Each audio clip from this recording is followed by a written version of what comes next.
very much. Good afternoon. It's great to have you all here. Can you hear me back there? Step to the right just a little bit. Okay. Here we are for our last general meeting, our last home day luncheon, and our last speaker event of this year. So welcome. While preparing this introduction, I looked up the definition of a Renaissance man, and here's what I found. A modern-day Renaissance man is someone skilled in a wide range of fields, successful in their careers, while also enjoying and maintaining a broad knowledge base. In the case of today's speaker, I think you'll agree that Steve Machtinger is a perfect example. Steve, a graduate of Harvard College and the UCDavis Law School, has enjoyed dual careers as a securities lawyer and as a violist, having played viola with the Marin Symphony since 1982. In addition, he has performed with the San Jose Symphony, Sacramento Symphony, and the Boston Pops. He currently serves as well as president of the board of directors of the Marin Symphony Association. In parallel with his career as a securities lawyer, Steve has presented lectures, performances, and papers throughout the US and abroad on the life and philosophical implications of Wolfgang Amadè Mozart. In recent years, he's further explored the philosophical side of Mozart's music and given lectures at, among others, the Commonwealth Club, Humanities West, and the Mostly Mozart Festival at the Lincoln Center, and now at the Outdoor Art Club. Mozart's midlife crisis and emergence of his late style is the working title of his current book in process. He and his wife Susan live in Tiburon, where they raise their 2 children. Please join me in welcoming Steve, as well as our own talented Beverly Rogers, who has graciously offered her services at the piano to kick off Steve's presentation. Thank you.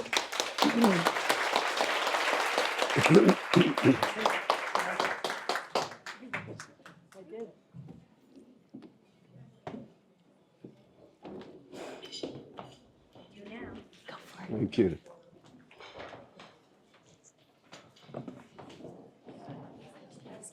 Thank you, Kate, and thank you, Sally Schroeder, for helping make this possible. Sally is a fellow board member at the Marin Symphony.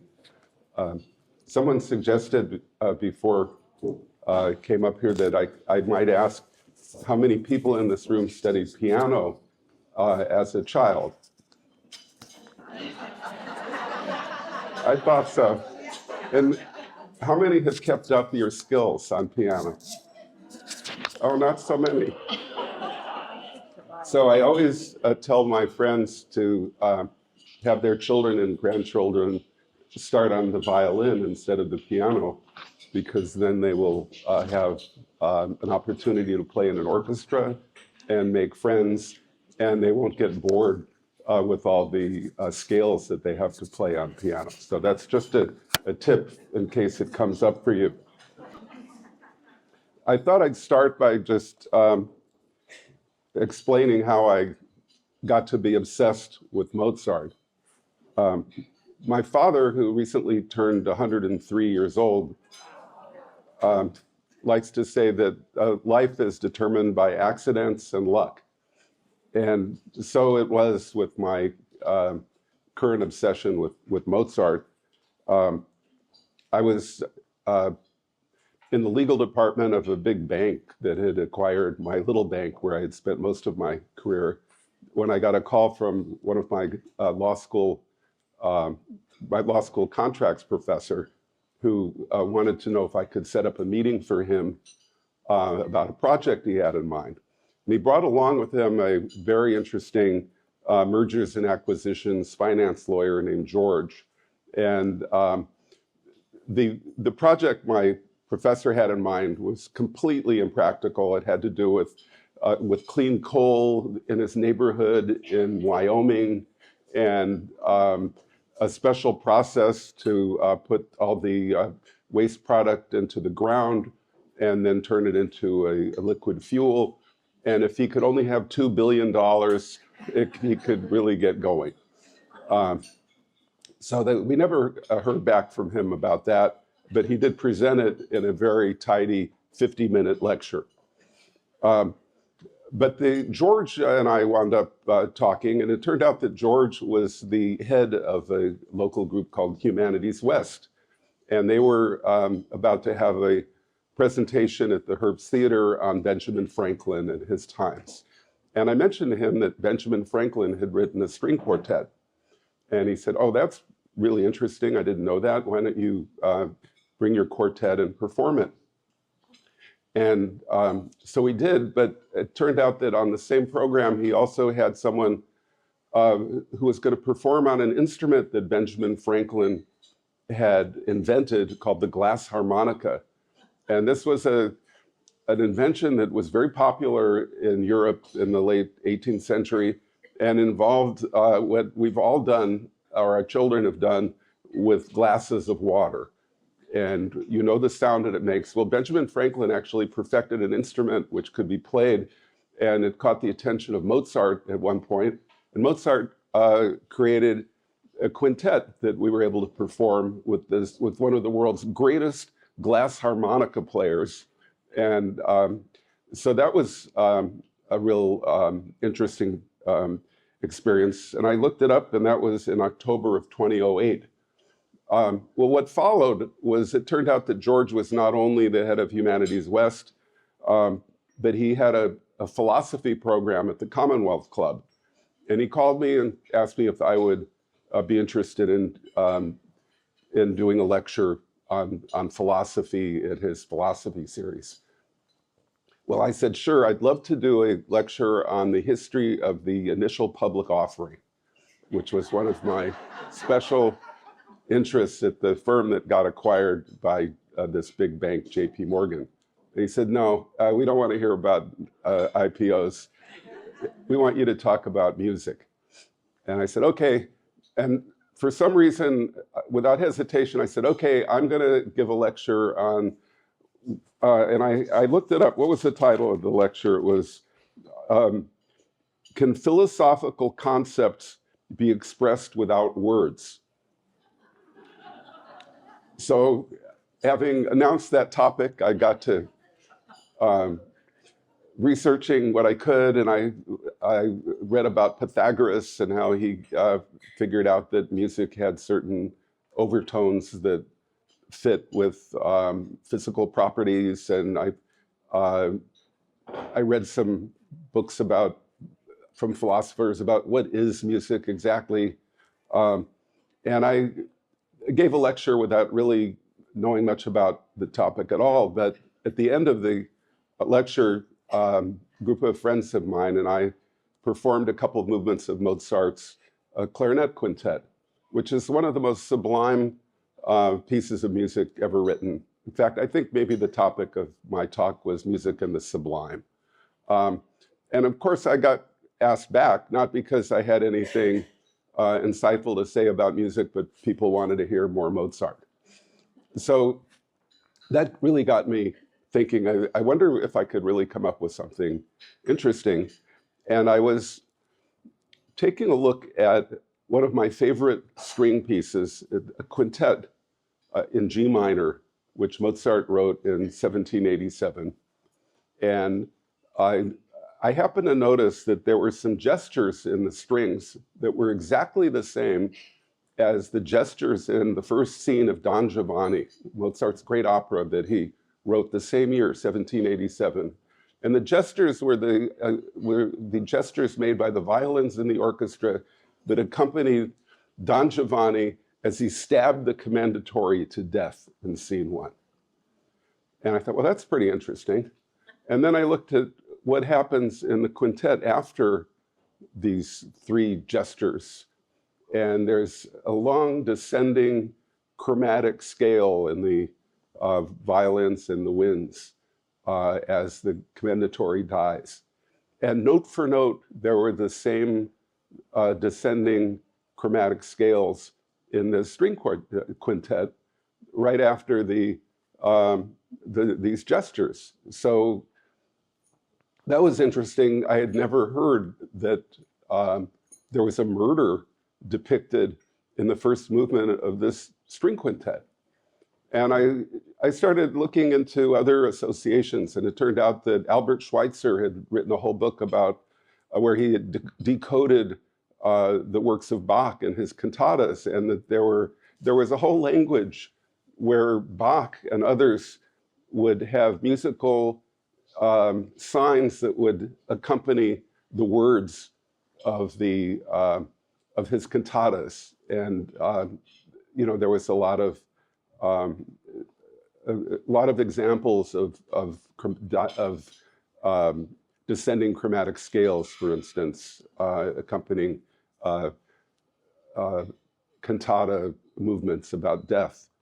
And so that really got me going. And we wound up performing this Mozart quintet. I wound up deciphering all four movements, and there was a different lecture in each one of these movements.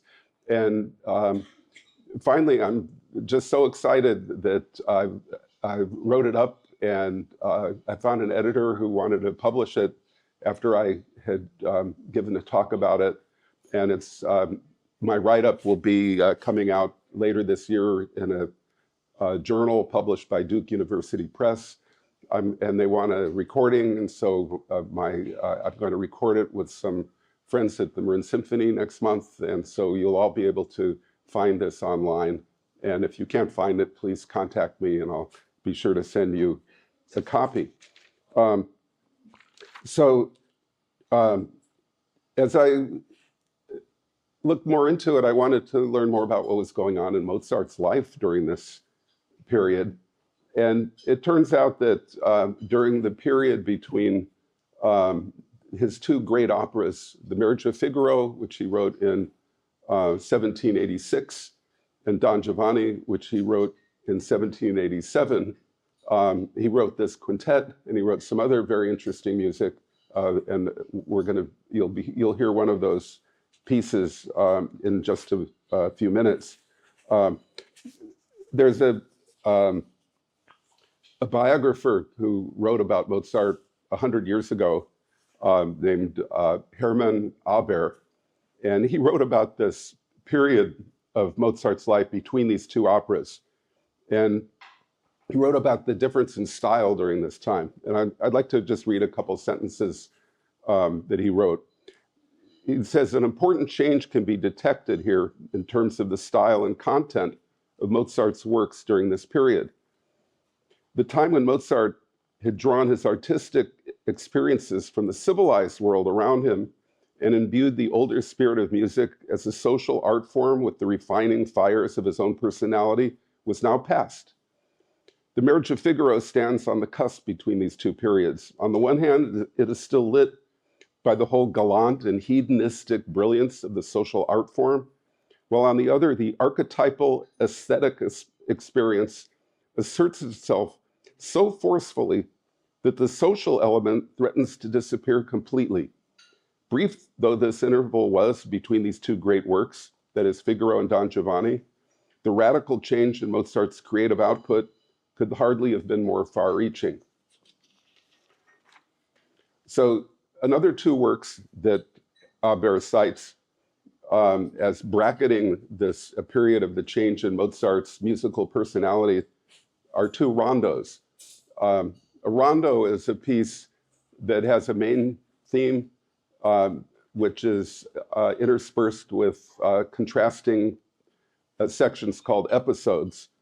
And I'm going to ask my accomplice here to perform two of these.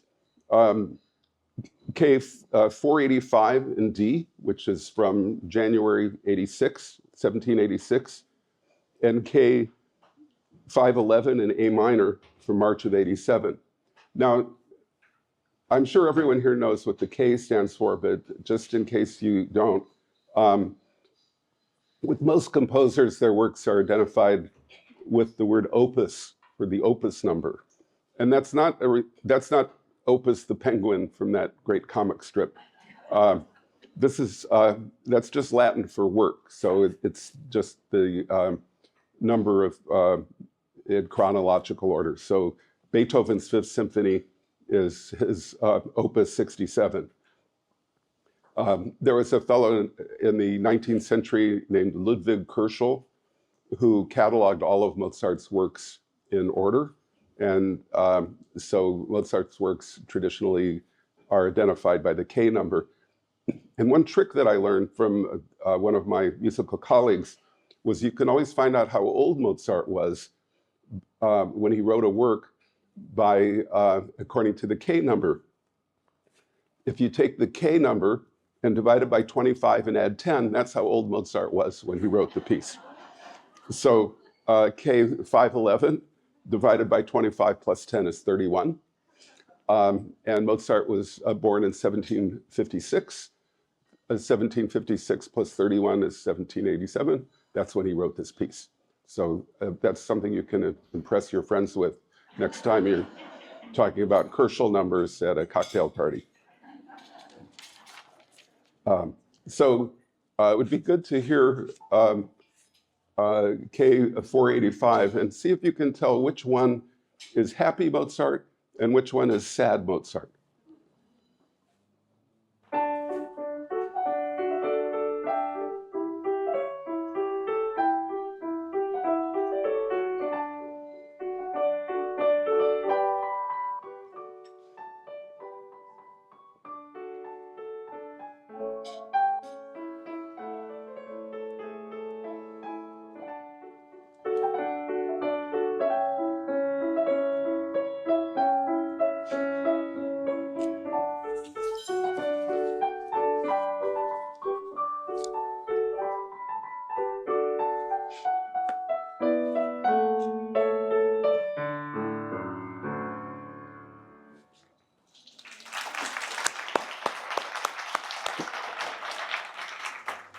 So that was the main theme, the beginning. I learned a new word, it's called insipid. So the incipit of a work is the beginning of it. That's another parlor trick. So let's hear the other one that he wrote a little over a year later.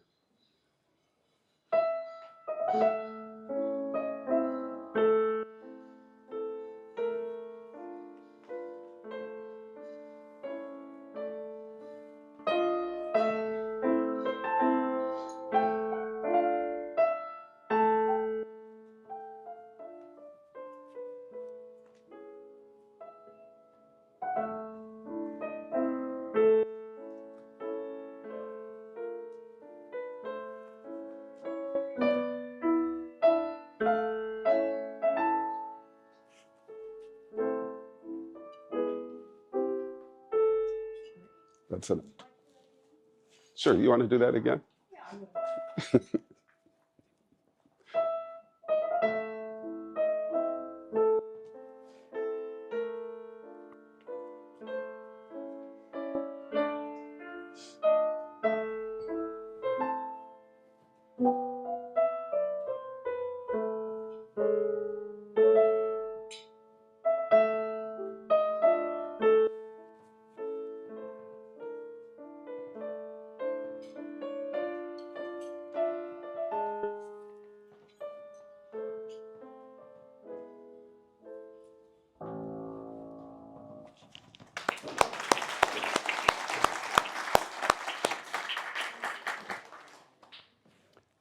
I'm going to read from Aubert again. He says, Mozart's new spirit already informs the keyboard music of this period. It is sufficient to compare the D major rondo K485 of 1786 with the A minor rondo K511 of March 87 to appreciate this difference. The former is an amiable enough example of the galant style, the latter a confession of the deeply personal kind, exploring emotional depths unsuspected by the earlier piece. K511 is one of the most important keyboard rondos ever composed.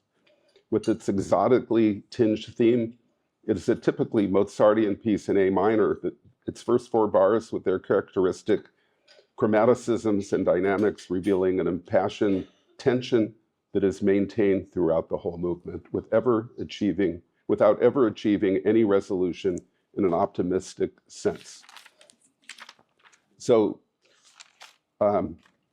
there's an opera that was based on a musicological book, The Classical Style, written by a local composer and librettist. And in one scene, a student goes up to a musicologist and he says, "What is classical music?" And the musicologist looks at him and he says, "Classical music is music that is so beautiful that it must be explained." So with that in mind, I'm going to explain why these first four bars are create the mood that Mozart has intended. And by the way, both of these rondos are available on YouTube, and I would encourage you to listen to them as many times as you find rewarding.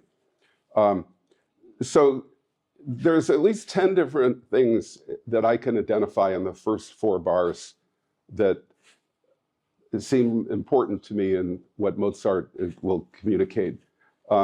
First, it's slow. It's marked andante. Most of Mozart's rondos were written as the last movement of a multi-movement work. Mozart had just finished, when he wrote this, an amazing sequence of piano concertos. In the space of 2 years, he composed and performed 12 different piano concertos, which are today considered the greatest masterpieces ever created. And almost all of them end with a rondo, and almost all of them are fast, and almost all of them are in a major key. So here he has a rondo that's standing alone. It's not part of another piece. It's relatively slow, and it's in A minor, which is a key that he used for exotic purposes. One of the first things in fact, the first thing you notice in this piece is the crazy ornament that he starts it with. It's 7 notes, all just tootling around the note E before anything happens. What are those 7 notes? Oh, it's almost like he needed to rouse himself before he could even get going. And then the rhythm that we just heard. Let's hear that again.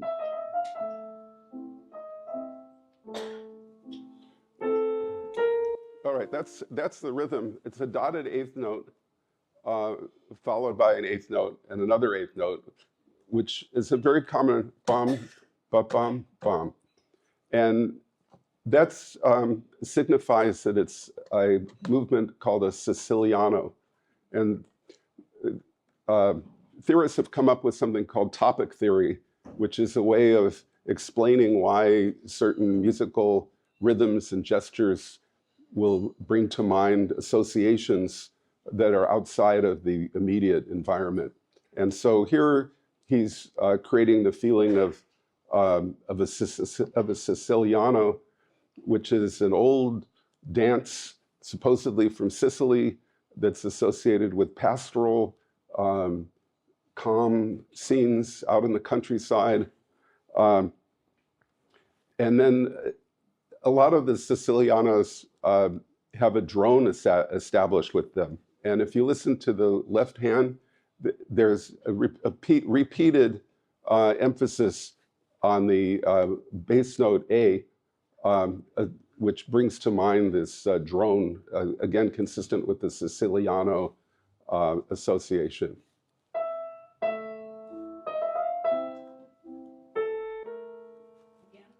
Just the left hand, just the left hand, just the left hand.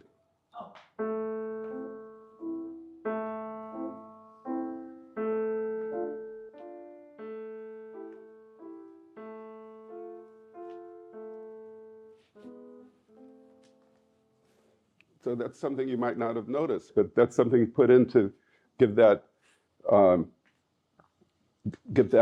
extra musical association.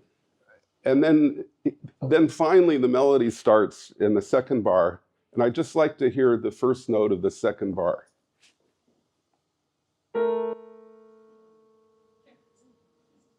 Isn't that beautiful? There's going to be pain involved. All right, let's go on. Let's just hear the right hand, a rising chromatic climbing up the by one half step at a time.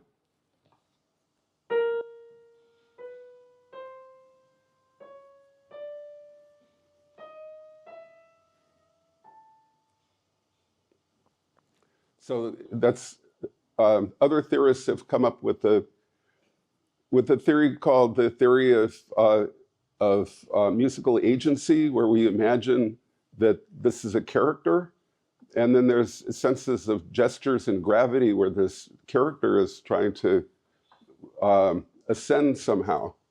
And then what happens after that A?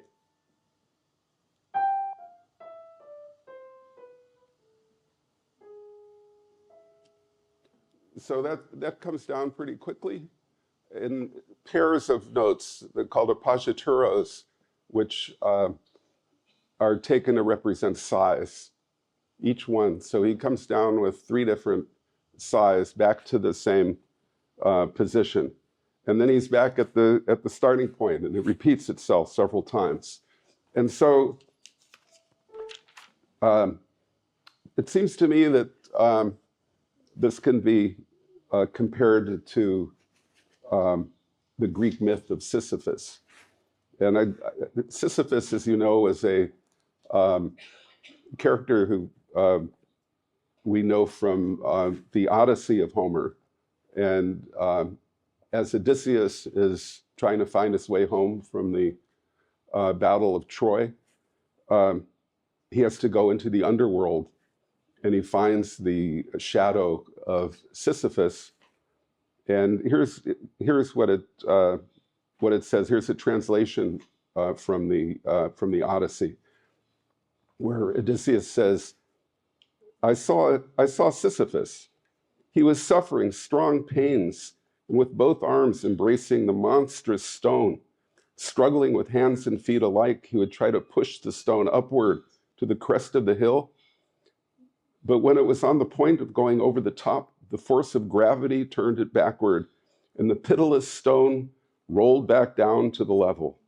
He then tried once more to push it up, straining hard, and the sweat ran all down his body, and over his head a cloud of dust rose. And the most famous commentary was by Camus, the existentialist. He calls Sisyphus the absurd hero. His scorn of the gods, his hatred of death, and his passion for life won him that unspeakable penalty in which the whole being is exerted toward accomplishing nothing. This is the price that must be paid for the passions of the earth. So you wonder how closely this approximates Mozart's state of mind when he was writing this, and what did Mozart have to worry about? Why would Mozart wonder whether life was worth living? And so I read all the letters I could. There's a whole body of correspondence that it still exists of Mozart's writing, mainly to his father. And there are literally thousands of Mozart biographies, most of which I have on my bookshelf, much to my wife's dismay. And it turns out that during this period, Mozart had been planning a trip to England. He had finished his piano concertos, made a lot of money, had a lot of support, but suddenly there was no more interest in his piano concertos. That was over. No one knows exactly why. Maybe he got tired of it. Maybe his audience got tired of him. So he decided it was time to move on. He had traveled a lot as a child. He had broken his ties with the Archbishop of Salzburg, to move to Vienna, and maybe it's time to move on. So he contacted his father and asked his father to take care of his two children. And he had learned that his father had secretly been taking care of Mozart's sister's child and thought that was a reasonable request. And his father sent him a very stern note. We don't have the note itself, but the father describes it in a letter to Mozart's sister that he really gave Mozart a piece of his mind. How dare he ask him to take care of his children? And Mozart, of course, was disappointed. And one reason was that he had fallen in love with the soprano who had debuted the role of Susanna in The Marriage of Figaro. She was very glamorous, and she was young, and he had tutored her and taught her how to sing this. And Mozart had really put himself into this preparation of this opera. It was his greatest success.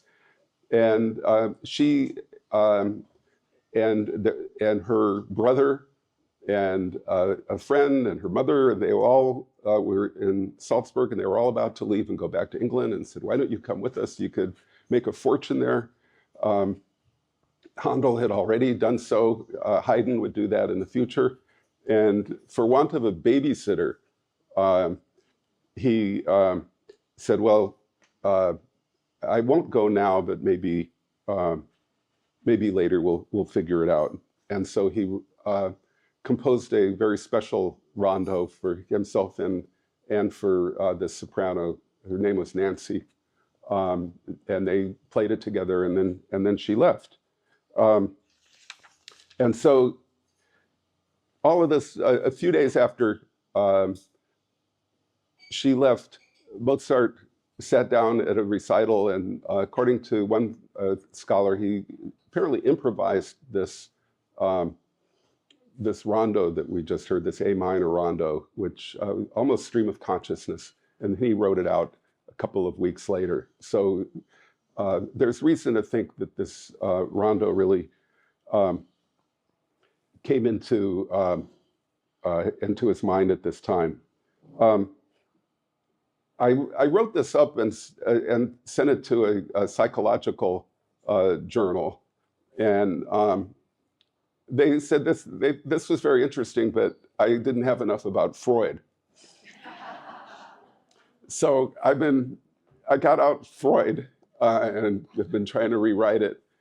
And turns out Freud wrote a very famous paper called Melancholia and Mourning. And he wrote it during World War I. And it seems to apply here. Everyone describes this rondo as melancholy. And Freud defines melancholy as something that's like mourning, except that it's unsuccessful because the mourner hasn't really let go of the object, the lost object that he's grieving about. And he winds up turning the grief inward upon himself. And it seems that might fit what was going on with Mozart, because here he is wondering whether life is worth living and what's the value of what he's been doing. But the good news is that Freud says that there's successful mourning, which is not pathological. And that happens when people really do let go of the object that they've been identifying with. And turns out that there's evidence that that's what happened with Mozart.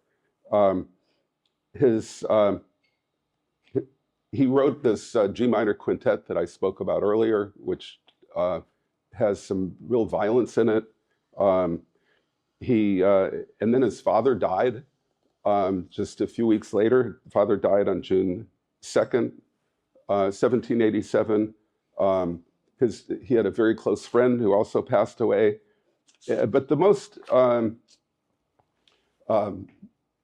significant death, according to Mozart's own writings, was the death of his pet bird. And Mozart had a special bird. How am I doing on time? Okay. He had a bird that's gotten a lot of publicity. There's even been a book about it called Mozart's Starling. This bird, apparently, according to Mozart's notes, was able to sing the rondo theme from his G major piano concerto almost perfectly. And Mozart recorded this in his notes. It's almost perfect. And the starlings are known for that. So this is just a few days after his father died. He's really grieving for his lost freedom, his lost youth, for his friend, his father, his bird, and himself. And he has a whole funeral ceremony with friends who get all dressed up and they do a funeral procession. And Mozart writes and reads a poem at the ceremony. Would you like me to read it to you? Good. Here's Mozart's poem for his dead bird. Here rests a bird called Starling, a foolish little darling. He was still in his prime when he ran out of time, and my sweet little friend came to a bitter end, creating a terrible smart deep in my heart. Gentle reader, shed a tear, for he was dear, sometimes a bit too jolly, and at times quite folly, but never more a bore. I bet he is now up high, praising my friendship to the sky, which I render without tender. And when he took his sudden leave, which brought me to such grief, he was not thinking of the man who writes and rhymes as no one can. It does seem like he's talking about himself in this and his relationship with his father, who had nurtured him and yelled at him and called him a fool and had now departed. The translation I just read was by Robert Spetling, who became a very important person to me. I was at the book passage one day, and I found this book on the bookshelf. And right on the cover, it says, "Should be on the shelves of any Mozart lover." I thought, well, I'm a Mozart lover. So I bought the book, and it's Spetling's translations of Mozart's letters with biographical inserts telling the story that comes in between, so you can really follow it as a narrative. And I looked up Spetling. It turned out that he lived in Larkspur. He was a retired Harvard professor, had grown up in Germany, in a place that where people spoke a dialect similar to Mozart's. And he had been teaching, and he found that there really wasn't a good translation of Mozart. And so he took it on himself to write this book. So I found his phone number, and I called him up, and I got his voicemail. And I started to introduce myself. And as soon as I mentioned the word Mozart, he picked up. And we had a nice chat. He invited me over. And that was the first of many visits that I had with him. And he died not too long ago at the age of 95. But he helped me and introduced me to the Mozart Society and told me what books would be good resources. And I'm very grateful to him. But especially because of this book. And if anyone really wants to learn more about Mozart, I commend it to you. It's Robert Spetling, Mozart's Letters, Mozart's Life. So I think this might be a good time to open it up for questions, if anyone has them. Yes, ma'am?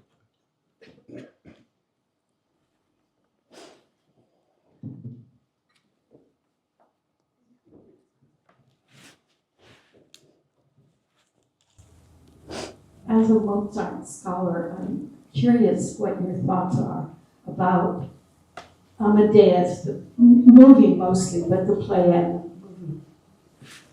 Wonderful question. Did everyone hear the question, Amadeus? My favorite comment about Amadeus comes from a music critic who says that the movie and the play are completely inaccurate, not historical. He said this was a ridiculous movie that I've seen 35 times. That's how I feel about it. I love that movie.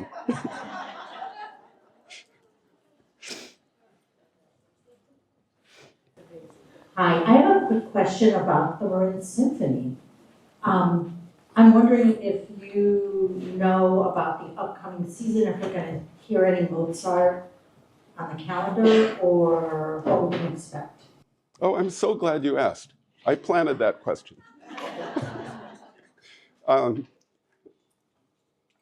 I've played in the Marin Symphony for over 40 years in the back of the viola section and have been chairman for the past 10 years.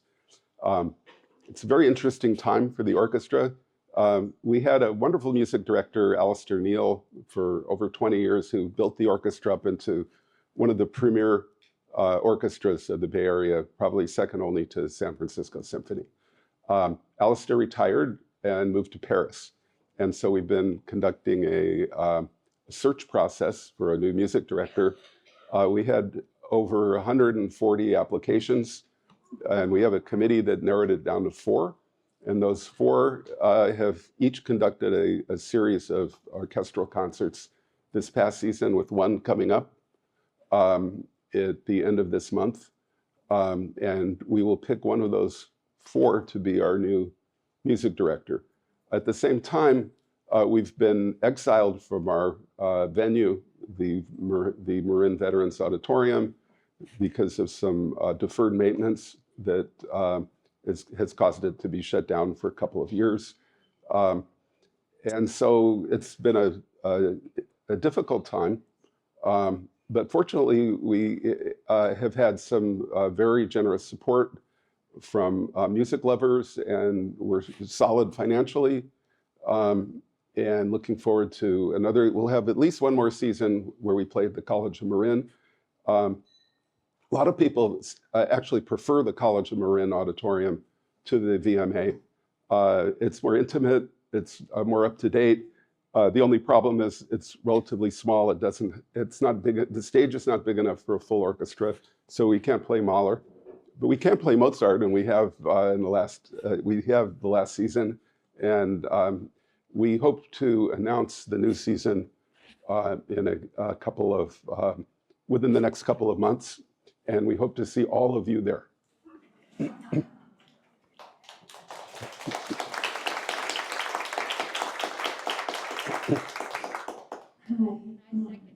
a composer, and I wrote, now I'm not playing piano, but I wrote a suite for orchestra and piano, and I performed it in Italy a couple of times with orchestra, but I've never found an American opportunity to have this work performed. What's involved in getting a new piece on the roster? Well, we embrace new music, and we usually have a work by a new composer on almost every concert. And for whatever reason, most of those new pieces have been composed by women. And women have really come to the fore in the music world in the past couple of decades. So pieces are chosen by, at the moment, they're chosen by our executive director. Hopefully, it'll be in consultation with the new music director. Ultimately, it's the music director proposes the program, and then there's an element of financial or commercial aspect. We want to make sure that people will come. So unfortunately, most of the new works are not the main part of the program, but it's not impossible, and I would encourage you to pursue it. What's the process? Just call up the Marin Symphony and say. The process is just getting the attention of the music director. Okay. Do you have any tips for me? Well, let's find out who the music director is. Okay, my name is Suzanne Chani. Okay. Give me a call. All right. Maybe we can invite her back here.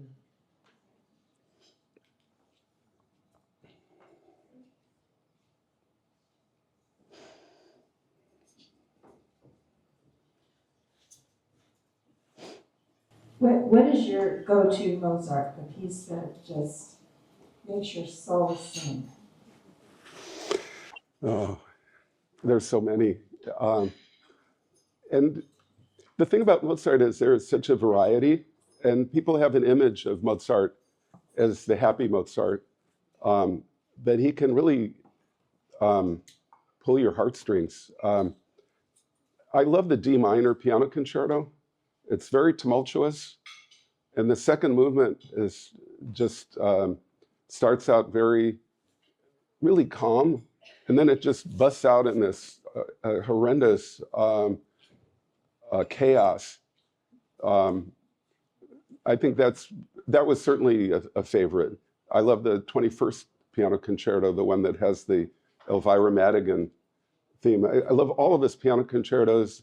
I love the symphonies. His latest symphonies, especially 38, 39, 40, and 41, are spectacular.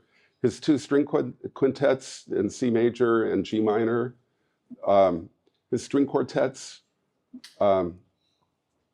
his solo piano music, but especially his operas. Don Giovanni is probably my favorite opera, and the scene at the end where the murdered commendatore comes to life. He invites the statue to dinner, and the statue accepts and shows up and drags him down to hell. That's amazing.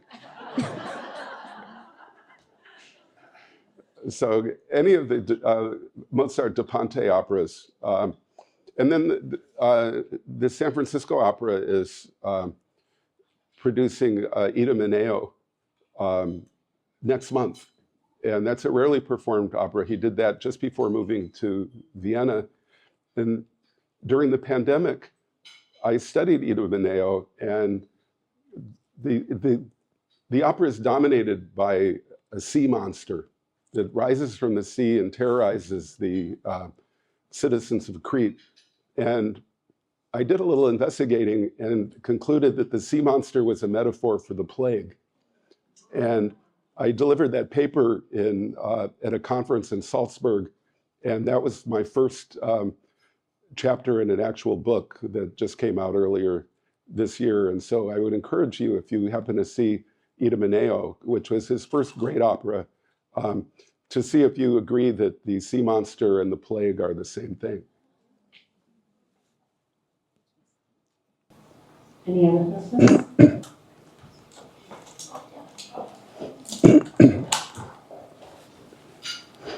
Thank you. I have a niece who's getting her PhD at the University of Vienna in musicology, and her study is about the 1700s and the women composers at that time. And she actually does research and goes into the different venues and takes measurements of those venues to find out how the sound was. And it's very fascinating to me. My question to you is that what is your understanding about the women composers at that time? Well, it's very unfortunate, but the best case study is Mozart's sister. He had an older sister, 5 years older. Her name was Nannerl. And they toured together when she was 12 and he was 7. They went on a 3.5-year tour with their parents, and both of them performed together. And she was a very fine pianist and was a composer, and was not given the opportunity that he was. And so we'll never know whether there might have been two Mozarts. And so we don't have the record of what opportunities were created. You know, people have really been trying lately to rehabilitate Clara Schumann, for example. Her work is being played. It's very high quality, but that was 50 years later. There's an amazing story about Mahler when he married his wife, Alma Mahler, who was a very highly trained composer, had written 200 songs.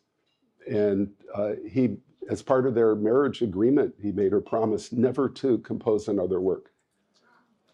So, when people say, oh, women aren't good at composing, you have to understand the circumstances. And I think the fact that today, Jennifer Higdon, for example, is one of the great composers of our era. We played much of her music. And Missy Mazzoli, we played her music. There's a whole roster. They're doing great. So it turns out women can compose if given the opportunity.